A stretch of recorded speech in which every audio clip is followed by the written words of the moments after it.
Hi, beauties.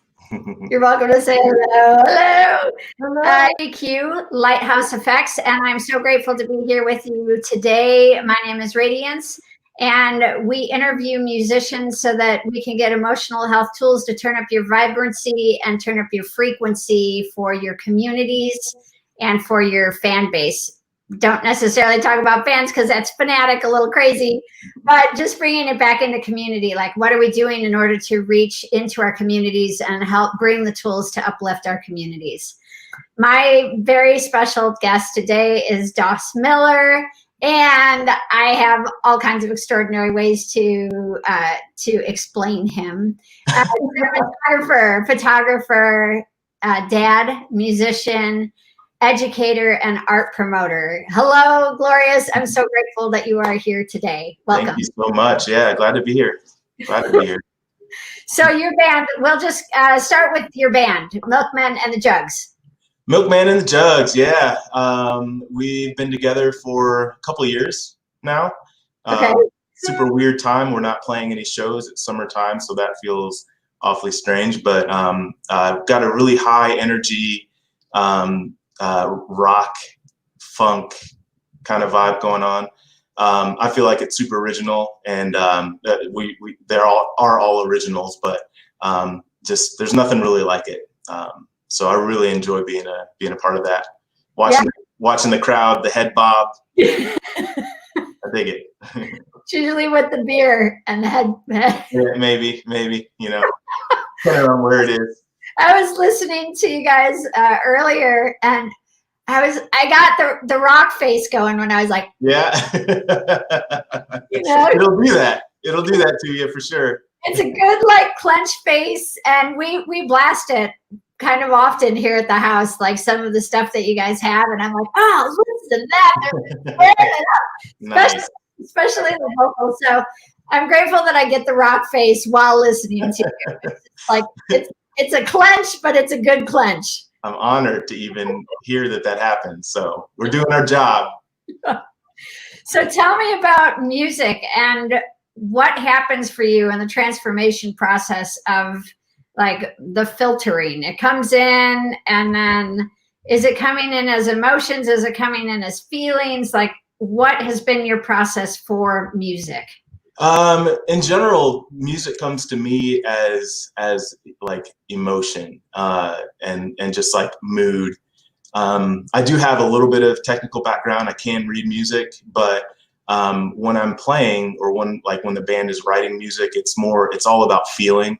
So you know, it usually starts with a mood or an idea, depending on where it comes from. But for me, all of my work is like it just comes to me, and I play through feeling.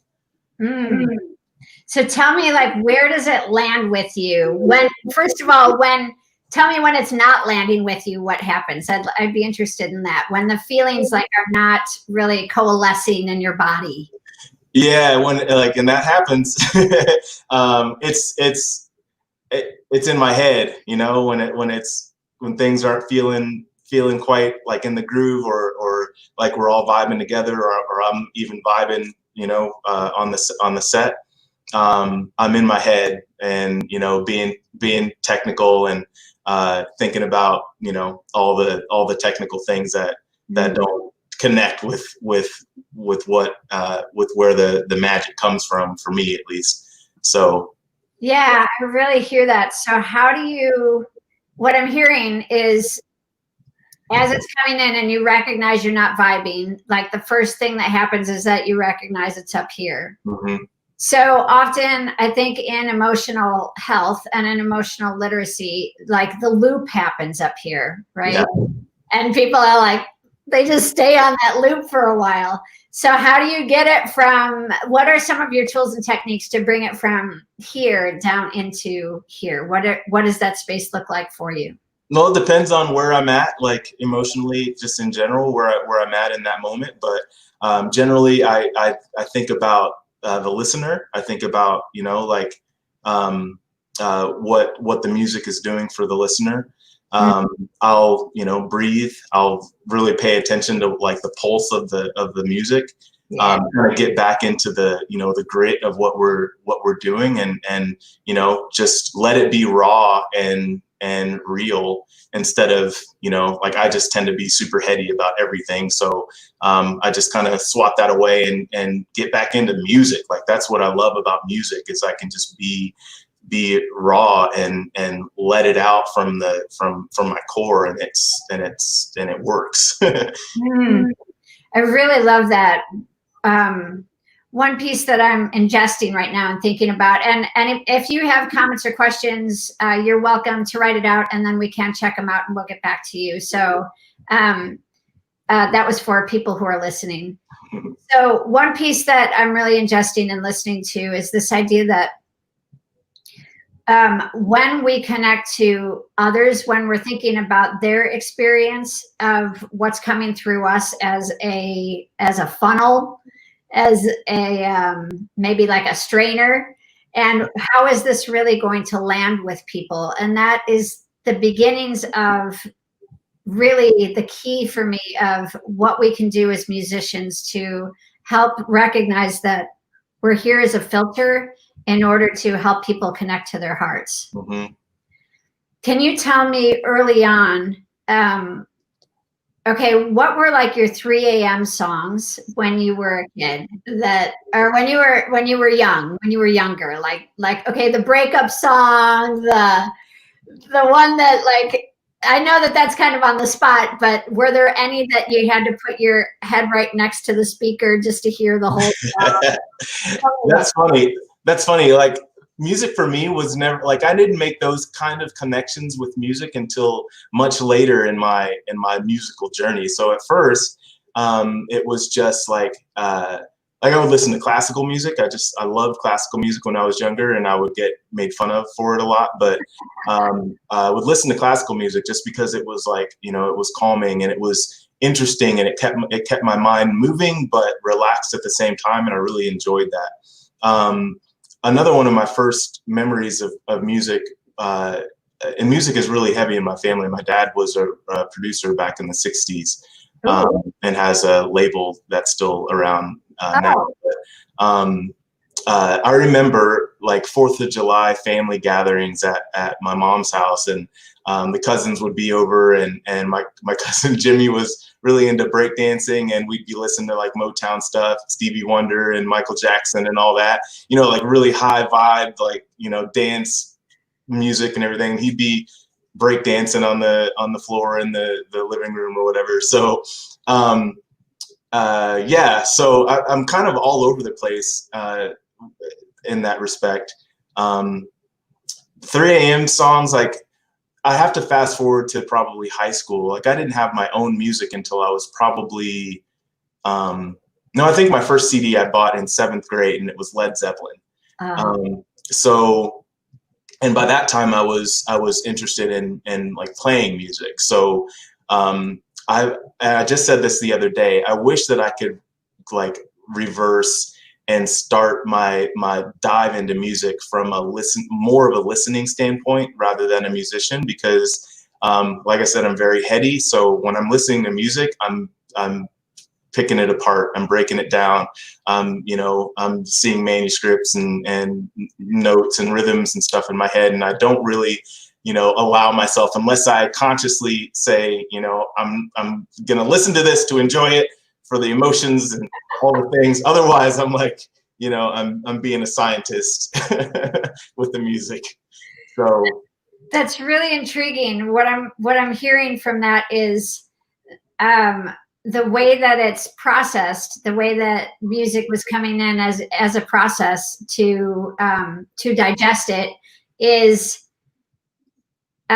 witnessing, like, what are the different components of it, and so the first part of the music kind of quenches this part of the body, and then if it filters further, then it can go into other spaces. Like, if you set your intention and attention to that space, that's where it kind of opens up. So what are the songs? Okay, I hear Led Zeppelin, and I definitely hear that actually in some of the styles that were being played. I hear, like, just the tiniest little piece of that accentuated in your music. What are the pieces that really, like hit in your chest area. So what is the emotion when you allow that to sink in? If that has happened for you, what is the emotion or what is the feeling, as two different things? Yeah. If I'm playing, I'm generally, feeling up. I'm feeling upbeat. I'm feeling, a lot in my chest and in my belly and my core. That's honestly, that's what I love about playing music. It's like, like it becomes me and it drives me. So, but like picking out a song or a band or something. Um, um, like I said, I get excited about I get excited about good music. You know what I mean? Like, to me, good music. So if it's like technically advanced somehow, or if it's like, there's all kinds of time signature changes, or any kind of like melodic, anything that's interesting or out of the norm, then I'll start feeling all the things. Like I'll get butterflies, or I'll get chills, or whatever. Something else though, if music connects me back to a time period, I've noticed in my more adult years, I've got that connection. Like a song will remind me of high school, or Jane's Addiction, Summertime Rolls will come on, and I'll be like, oh, I'm driving out to California, or Sublime or something like that will take me back to a period of time, which is super cool. And it'll, put my body right back in those emotions that I was feeling at that time. So love music for that. I love that. The piece that, so we have one comment. So, tomorrow. What's up, baby? She says, I'm really in my head a lot too. Let's see here. There we go. I'm really in my head a lot too. What's your process to swat it away and get into your feelings with the music? There we go. Okay. How do I swat it away? Yeah. Or swat it away. Swat it away, whatever it happens to be. I like I said, I have to shift my thinking. I have to I have to stop worrying about what I'm technically doing. Like my physical body is really capable, like to do all of the crazy things, but I have to allow it the space and the freedom to do that. So I just have to stop thinking about it and just breathe and feel the beat, whatever. As a drummer, like I have a lot of freedom, and it's funny among the band, like the tempo. I like if the song is grooving and I want to feel the groove, that varies a little bit, each time we play it, depending on where I'm at. Within reason, of course, within reason, but I'll have to allow myself to drop into that pulse, that rhythm, whatever I decide it to be, and then let that be my baseline instead of any of the craziness that happens in my head. So I think about the listener, and then I just drop into the rhythm, the beat.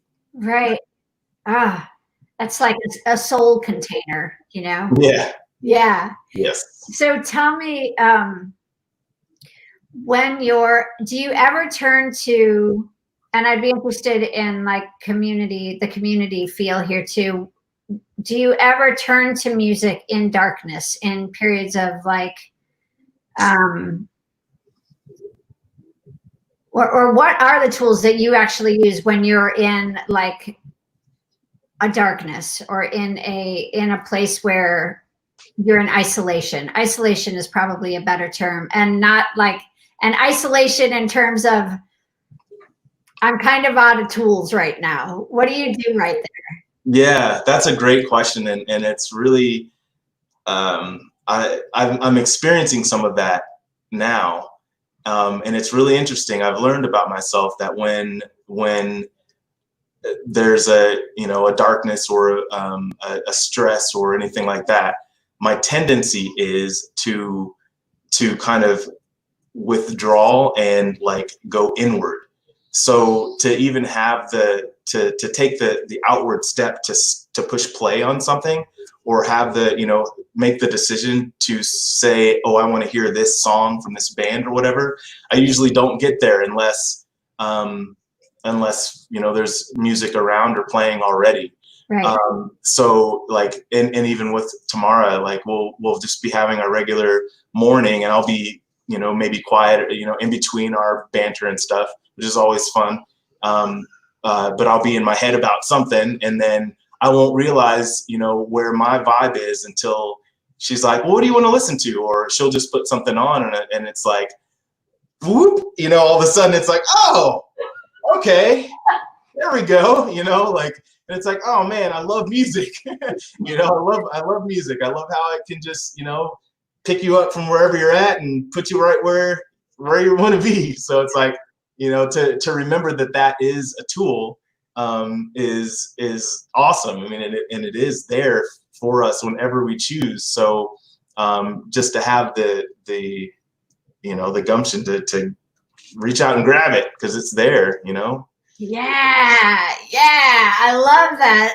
I do that often. Like I definitely kind of will walk within the house, and I'm like, what song? You know what always wins in this house?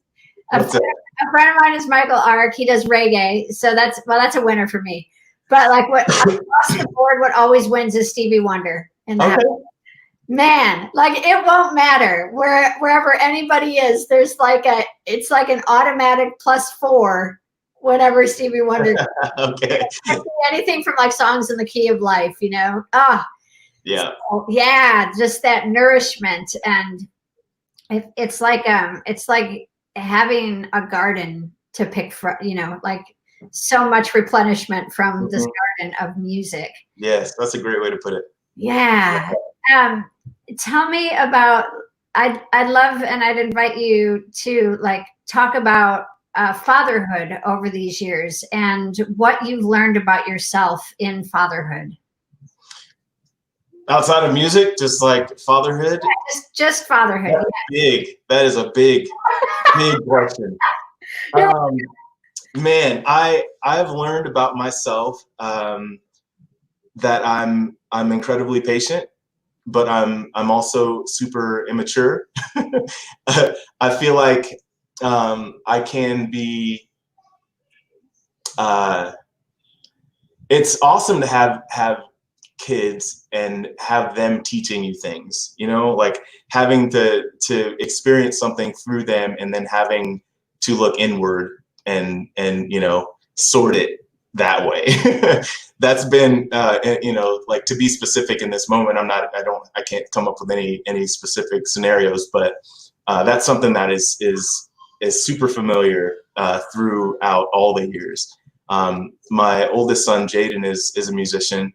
He's a drummer, percussionist, and excelled, and that was an incredible experience. Like once he like really dug into it and got good, like he is really good, like blows me away good. Like I have to be like, slow down, hold on a minute, what are you doing there? Because I'm not following what you're doing there, So it's like it's been really, really awesome to see the little seeds that I've planted as a dad, and not just with things like that, but just the words I speak, just the parenting that I've laid out, and how they translate it and then make it their own has been really remarkable. So I'm really looking forward to see how little Justice translates things and see what he does in life with them. But that's what I've learned about myself through everything is I have a lot to give, and looking inward to figure out how to deliver the message so that it's absorbed and appreciated enough to replay when it's necessary, and then watching what they do with it. And then for the moments landed all of that. I tracked it. I was there with you. Cool. Where do you notice in your body what happens when there is struggle with the children? Like first, like what happens emotionally, like it's sad, angry, scared kind of emotionally, and then what happens like in body, what's happening when something comes up that you don't have a lot of resources for in parenthood?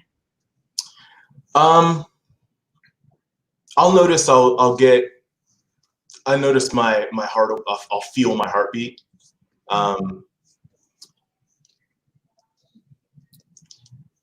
It's funny not thinking about not having the resources, like how am I supposed to sort through this kind of thing? I've been really lucky that I haven't had that happen like an abundance of times. It's really like a really small number of times. But when that does happen, like anxiety, like can feel the panic attack coming on.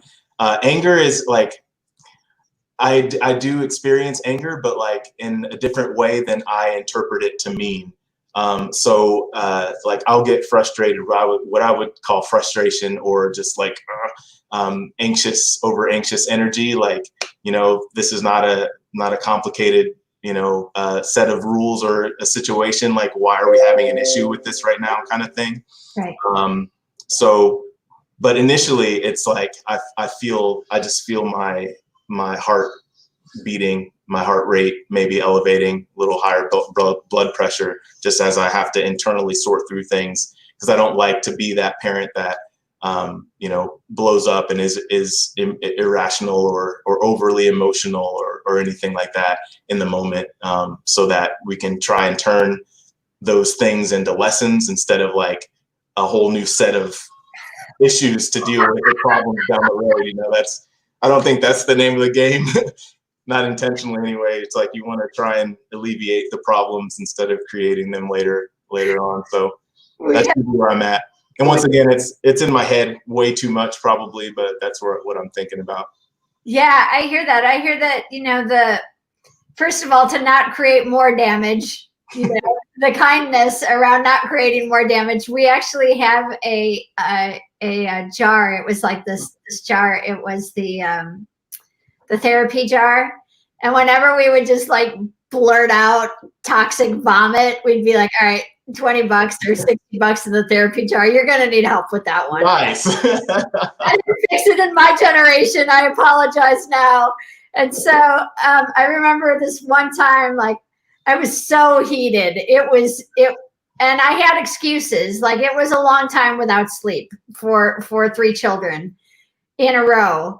And I remember Harrison, like he was just reaching my height. Like he was like right here. And I said something. I'm like, clean your room or something. Like you're not going anywhere until, but I was heated, right? I'm in it and I was committed. And then like he tilted his head sideways. He was born in California, just super casual surfer guy through and through. So he just kind of tilts his head for a minute while I'm in the midst of like the vomit. And he's like, and he just boops my nose. Nice. Wow. He's like, boop, like that. And I was like, and for the life of me, I had to not hit him. Because I hate being touched when I like super active mode. Oh my gosh. So I didn't hit him. And then I was like, you have 2 choices right now. This kid is either going to land on his rear end or you're going to laugh. And it was like this really big voice that was like, those are your 2 choices. Choose wisely. And I was like, and I just started laughing. And I was like, this teacher in front of me is teaching me that the sanctuary and the gorgeousness of never taking oneself too seriously. Yeah. Well, amazing. That was a big step. Like, booping your nose in the middle of that could have gone really, really differently for him, but that was a great lesson. lesson in life for him too. Yeah, for both of us. I'm like, I don't know that you should try that with other people, but Yeah. that's Awesome. and now that he's a really big guy, maybe that would be like the ultimate, when like escalation is happening because he's so funny. Like maybe that's like the de-escalation button for humanity. Maybe if we just went up and did that to some people. I might use it. I'm probably going to use that. I am probably going to use it. That's really good. I just know that it could go either way. I could land on my ass with it, or people can start laughing. So you have to be prepared for one or the other. Yeah, for sure. Okay, my next question is, do you reach out or what is the process for you to reach out when you're in isolation? Like for me personally, Stephen will be like, do you want a hug? I'm like, I don't want a hug, even though I'm like, I should probably get a hug right now. A hug would probably help right now. Mm-hmm. And I'm starting to shift that. I'm starting to like, because so often in a process, when anger happens, there's like this automatic shutdown of our nervous system, right? And it goes into like the back brain to keep us protected and keep all people away. So what is your like introduction, your welcoming to people, and how do you go from isolation into that welcoming place? That's tough. That's tough. Yes. You're really, because I'm very internal with things. So and I'm learning so much about like how extreme that is in my relationship now. So I almost need Tamara to coach me, to be like, I know I can sense, like, we're very, very sensitive. Both of us are very sensitive. So, and we can tell when we're in, we can feel the vibe. We can feel when it changes. Don't need to know why necessarily off the top, but she can sense when I'm in a place. So like, she'll be the one to like, nudge me enough to be like, oh yeah, I need to talk about this, or, maybe, yeah, you're right, I need a hug right now, or yeah, the music idea, let's throw some music on, perfect, that sort of thing. So it's a very, very, like, I don't know if it's emotional maturity or not, but like to be able to pinpoint first that there is something going on here, wherever it is, and then to say, okay, I have things that I can do to change my state right now. Let me action one of those things. That's something that I feel like most adults today don't have that switch, that thing that says, I don't have to be feeling like this right now. Why don't I try this set of tools to fix it? Yeah. Unfortunately, I feel like oftentimes I fall into that category, but if it's anger or whatever it is, I'm not lashing out at people. It's not outward. It's all silent and inward. So, I'll find myself, pacing as I think, or, maybe leaning into some of the more physical things that I do. I fidget a lot. I'll start tapping drum beats out on the surface, whatever's nearby, little things like that. But, and I think those might be some of the clue points to my loved ones around me, that, hey, he needs a little nudge to have the reminder that he's got other people and tools around to sort through things. So. Yeah. Oh, that's beautiful. And I'm grateful that you have that you've created a community around you that you feel that they have that invitation to welcome you into processing externally as well. I recognize that.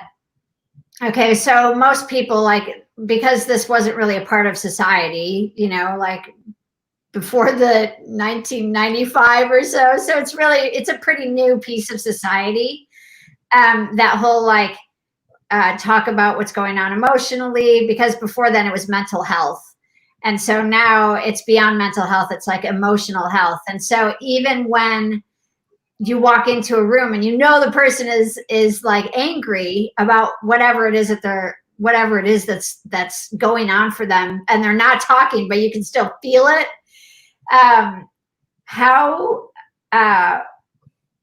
have you been able to catch yourself, and are you able to like say, like, what is that next step for you to actually say or create those invitations for people to welcome that for you? Like, are you actively participating in that one section of, hey, if I'm acting this way, or if I'm like processing this way, I'm wondering about this because I'd like to bring this, like, this is just coming up for me in this conversation tonight.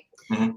And I'm really feeling it like in my chest. I'm like, oh, there's some constriction there, you know, that how do I show this to my children of, hey, I recognize I'm pretty angry right now.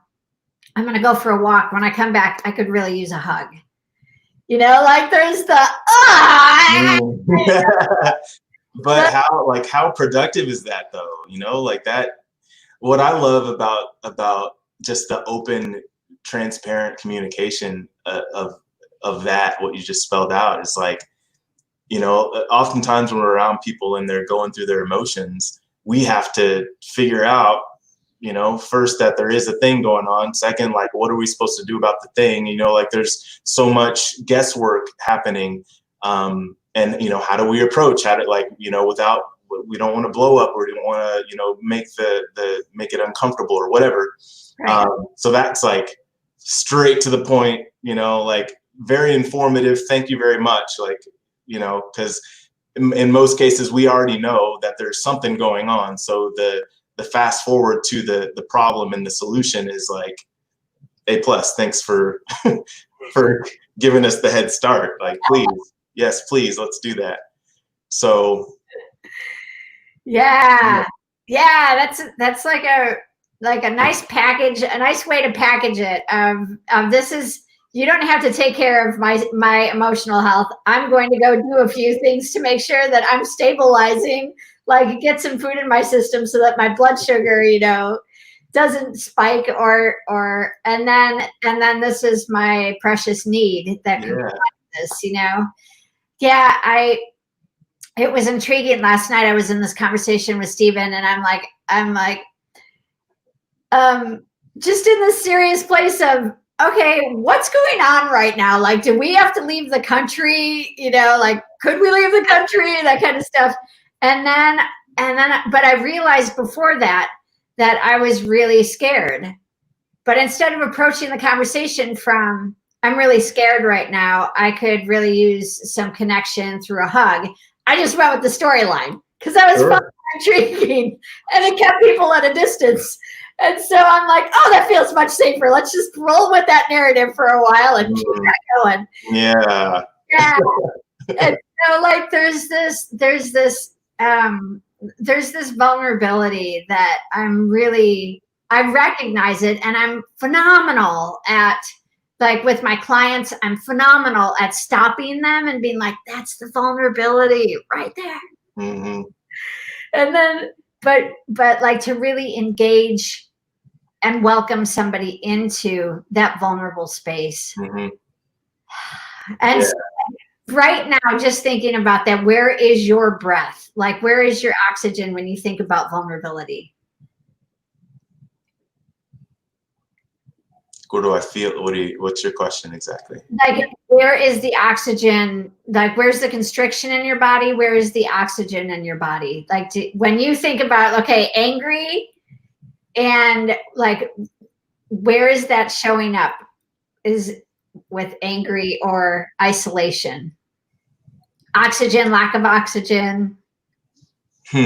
What part of your body has some oxygen and what doesn't? I feel like my center, my core is like, if I need a big inhale, like I need to like feel like I'm grounded, and I pull it up from the base, you know, like I need to, if it's to that point where I like need, you know, that's my need, I need an inhale to move past something, then I have to call in all the troops, and I need to ground my feet and draw in from everywhere really, but my core and my center and my ground. Mm. So feet and belly probably. Yeah. And then what are your current practices that you're really bringing into your life that are about centering? I know that you've got a really, really busy life right now. So it's four children. Yeah. Yeah. Not all here at once. Yeah. But yeah.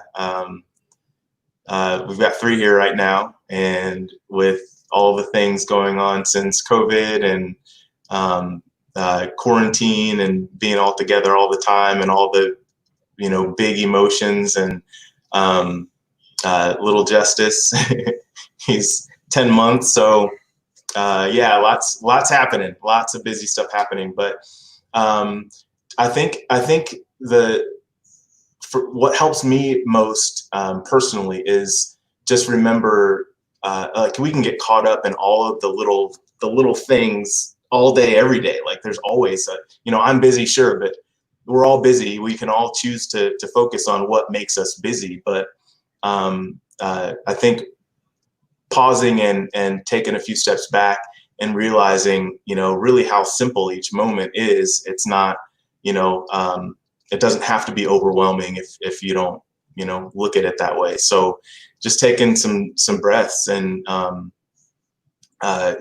realizing how much we have accomplished and how much we do have and how much, love is around and swirling with everyone. So, and realizing how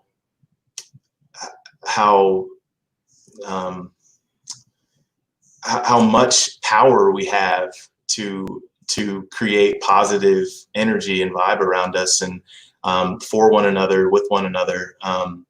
It really makes you realize that once we have that, we're solid and realize that we together we're rock solid.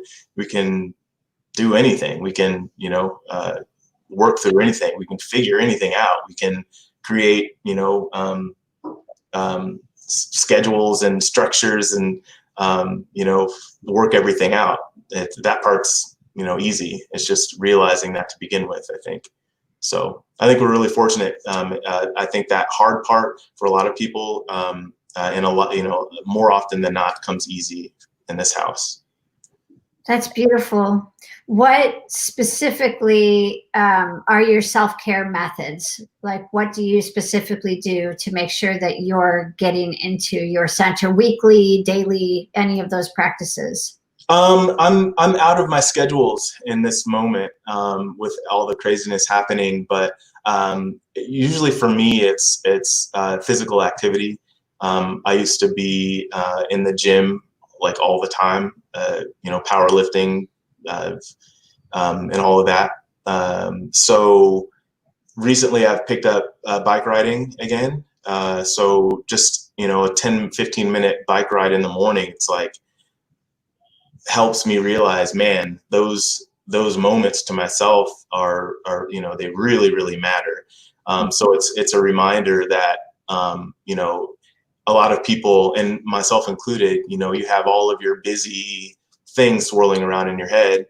How can I possibly work in everything, including time for myself? Well, you can have all the things. You just have to be strategic and work it in. So physical activity, for me, it would be playing music for even a short period of time is good enough. Meditation at night, just sitting and having a candid conversation, even with a loved one, can be enough. So, but I think to rewind and think about my ideal self-care routine and like maybe some of the things I used to do.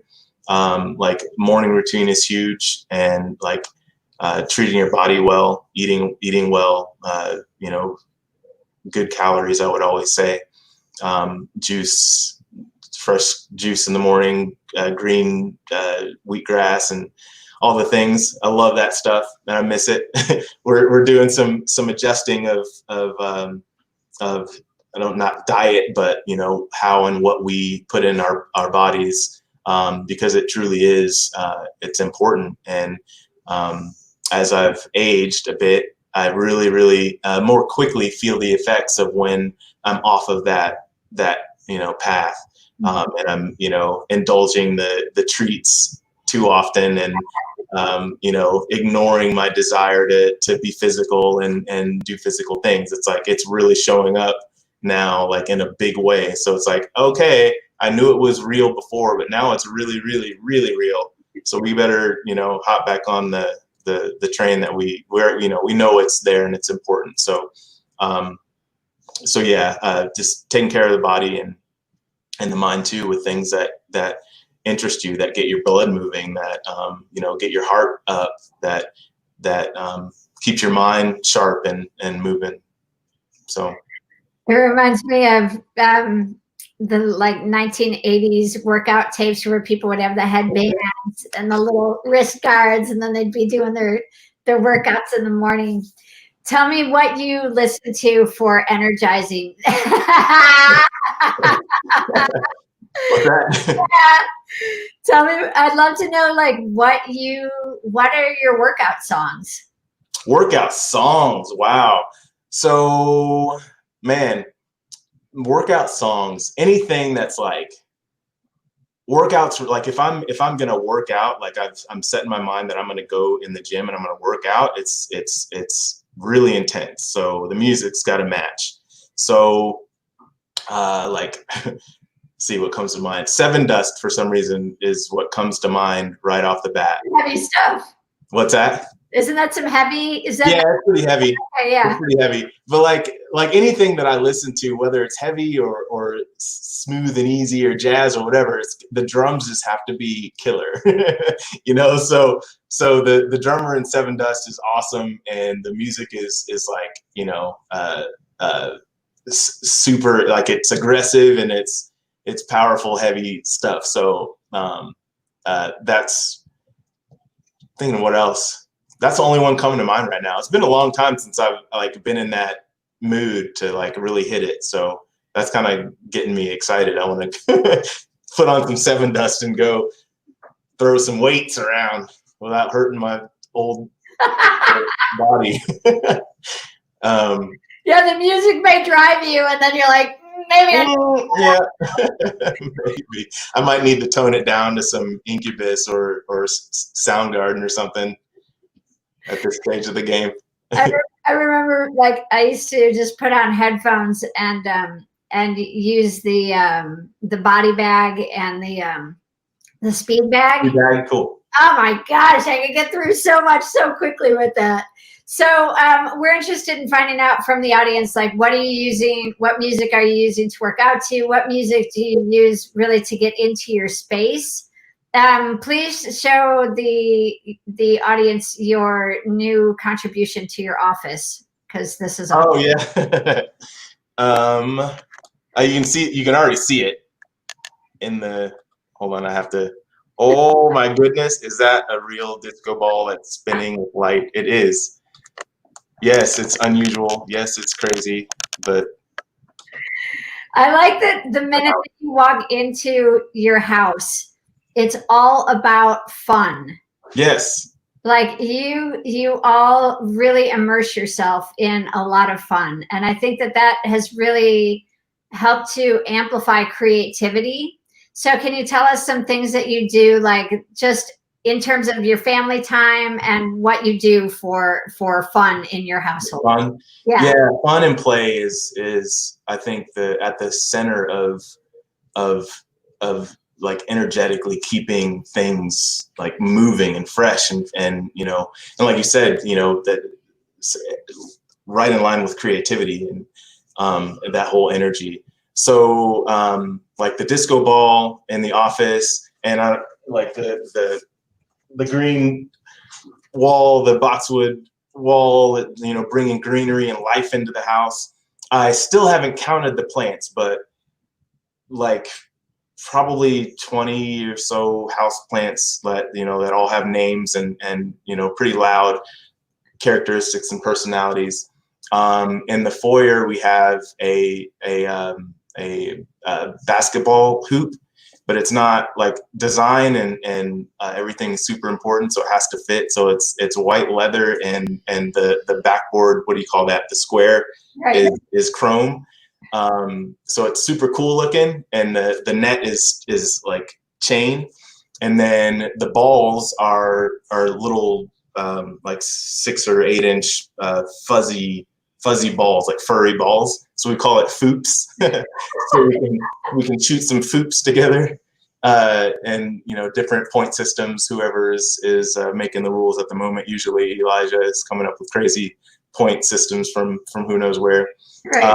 We have scheduled in dance parties right before dinner to get the last bit of up energy out before we have to sit down and eat together, and all of that. Lots of games. Tomorrow I came up with this whole oh man, please forgive me, tomorrow, but I forgot what it was called. But there's a board game that she created, and there's a whole list of items that the kids can choose. Oh, it's going to come to me, hopefully.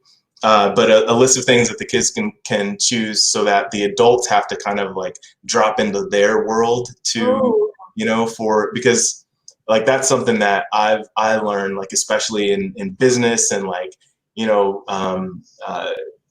just all the adult things, like we get so focused on where we are and what we need and what works for us and all the things, and we forget that these little bodies have their own set of things. And I feel like that's something that I think about, but then it's like, well, I don't remember the last time I really got messy, dirty, like with the boys, or there's an ice bath challenge, and there's a I can't remember. I wish I had the list in front of me. There's like 60 of them or something. So little things like that, that are really kind of outside the box of just like regular everyday living. That it's like, we're adults, sure, but that doesn't mean anything. Like I feel like I'm a big kid.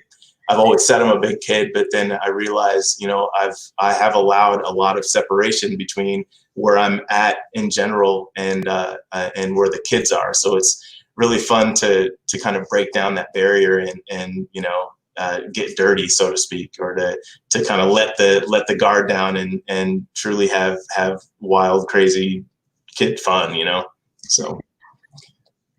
I love how playful all of that is. The ice bath, we've done like wintertime where you get in your swimming suit and then you have to go out and lay in the snow or whatever. And then another one that I really loved was like ice cream on the coldest day of the year. Yeah, I've had ice cream party outside. Yeah. Or ice cream party or whatever. So that's been like how to supercharge your life with fun. And I think, especially during times of anytime, but especially during times of now, as like temperatures are kind of rising emotionally, you like even to get to a minimum every day, like upping the ante on fun. Can you give yourself permission, even if you do have things that you're angry or sad or afraid of, can you bring in some fun into your life, and can you engage more in creative activities?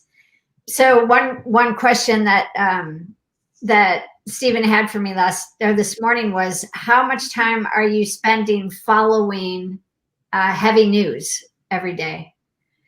And I was like, oh, Yeah. I don't want to answer that question. But then it really like came into my headspace. I was like, wow, how much time do I dedicate to nourishment every day? And luckily I have like all the shows, and I have a lot that I'm feeding in terms of creating with people. So I want to talk about your photography for a few moments and your cinematography. Tell me about where you connect, because I see you take such exquisite video and photography. So tell me about, how do you envision ahead of time? Tell me about that process for you, because it's so emotional, the things that you create with your visuals.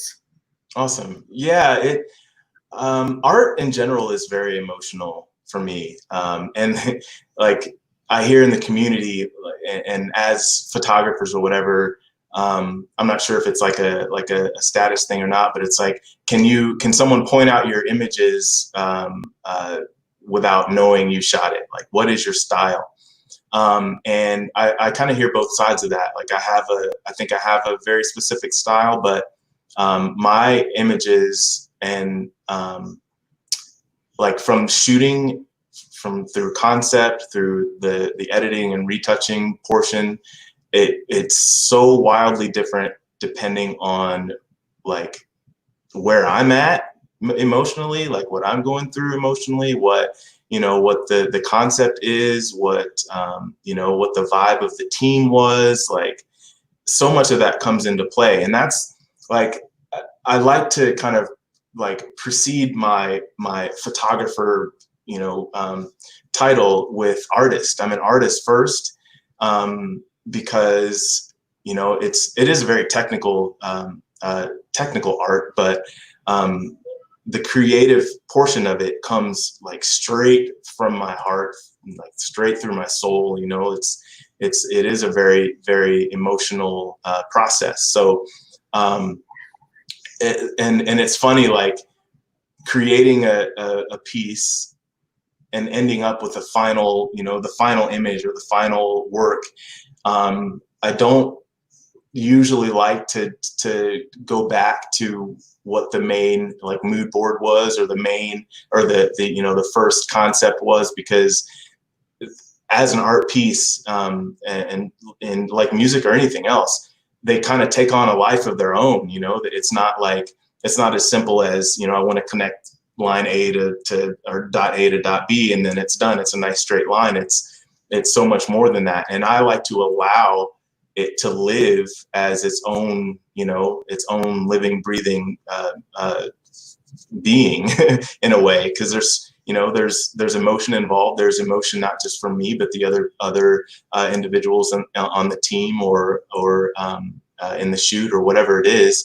And I like to allow that into the process. So it's not just my creative vision at that point. I like to listen and hear what the other contributors have to say, or what they want to input, or we get to a point, and it's I like to kind of open it to or invite feedback on what are you feeling at this point, or like how's it going up to now, or do you still feel like we're on the original path, or have we created a whole new one, and are you okay with that, kind of thing. So each project is a journey, and I think that's one thing that might set me apart is just my fluidity in arriving at a final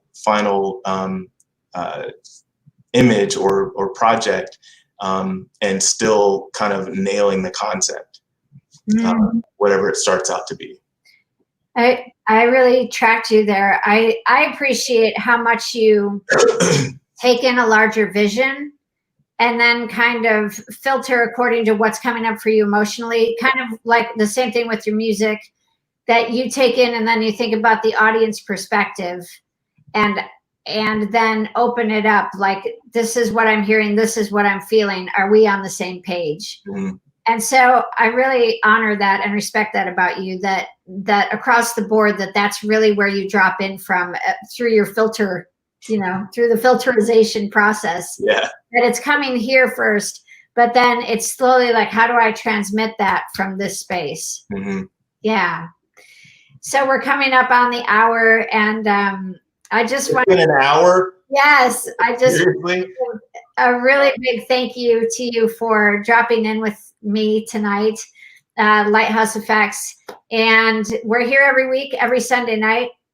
if you have musicians that you feel would do well with sharing information with their community about emotional health, emotional tools, practices, and really what's going on with them in their heart space, please drop in with us and we are happy to sign them up. Dauss, I'm so grateful that you were able to join me this evening. Dauss, DAUSSMILLER.com. Hey, Brian. Hey. And then Milkman on the Jugs, you can I love that name. Milkman on the Jugs is on Instagram. Are you guys coming out with anything? Like, do you have anything in the works? Because I want to bring you into the studio here. So. Oh yeah. I'm sure the Jugs and myself would be honored to come and create some magic in your studio. I look forward to that. We are always writing new material and looking for the next awesome show. We had something lined up for the Vogue, but things are shutting down again. So I'm not sure when we're gonna play live, but we'll be back at it as soon as we're able to be. Okay. All right, gorgeous. Well, any last thoughts that you want to share? I just shared like where they can find you. Cool. Yeah, follow all of the followables. Visit the Facebook and the Instagram and all the places. Type in Milkman and the Jugs and Google, and some things will come up. Yeah, check it out and follow. Yeah, I really cherish you, and I'm so grateful. Thank you for your time, and thank you for your energy here. Lastly is you are for hire. You and Tamara are both working on those projects. So can you just give one more quick thing about the types of what it is that you're creating, what kind of packages you're putting together for musicians, for videos, for photography? Yeah. So like we're all about finding the edges and zeroing in on your image and your brand and your purpose and all of the important pieces, highlighting all of those that make you an artist and an individual, and coming up with a killer visual package after we pull out all of the gems and the superpowers that you have, and then deliver an image package that will help you reach the next level. That is absolutely the case. I have that is absolutely the case. So much love to you. Thank you everybody for tuning in tonight. And if you go back through, we're happy to answer any questions for you. Please tag us, like us. We're all over the internet. And like a Friday night. So, so thanks again, everyone, and we'll see you next week. Take care. Bye. Bye.